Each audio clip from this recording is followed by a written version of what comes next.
காரணம் தவிர வேற எந்த ஒரு ரீசனும் வந்து அந்த இடத்துல எனக்கு குறிப்பிடலை. அதுக்கப்புறம் நான் எங்கே போகிறேன்னா என்னுடைய சொந்தக்காரங்க கிட்ட போகிறேன். என் சொந்தக்காரங்க கிட்ட போகும்போது வந்து அதெல்லாம் நீ பிஜேபியில் சேரவே கூடாது அப்படின்னு வந்து அந்த இடத்துல நிறைய பேர் வந்து வைக்கும் போது வந்து எனக்கு அப்போ வந்து இவங்க சொல்கிற பதில் எனக்கு திருப்தியாக இல்லை. என்னுடைய நண்பர் அட்வொகேட்டு அவர்கிட்ட வந்து என்னென்னா இதை பற்றி கன்சல்ட் பண்ணும்போது என்ன பண்ணுறாரு, அவர் ஒரே வார்த்தை சொன்னார், நீ பிஜேபியில் சேர்ந்தனா உனக்கு உன் குழந்தைங்களுக்கும் உனக்கும் வந்து சாபம் வரும் அப்படின்னாரு. என் நட்பை கட் பண்ணிட்டார். ஒரு படித்தவர், ஒரு அட்வொகேட்டு, இவரே அட்வொகேட்டும் இஸ்லாமியர் தான்.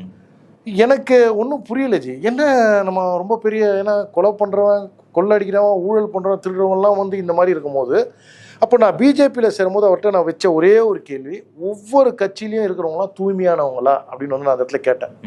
ஏன்னா ஒவ்வொருத்தரும் ஒவ்வொரு சித்தாந்தத்தை அவங்க ஃபாலோ பண்ணிட்டு போகிறது தான்.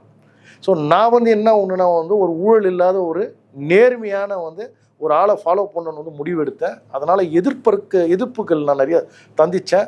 என் சொந்தத்துலலாம் வந்து யாரும் பேசுறதில்லை, எங்கள் வீட்டுக்கு வரதை நிப்பாட்டிட்டாங்க.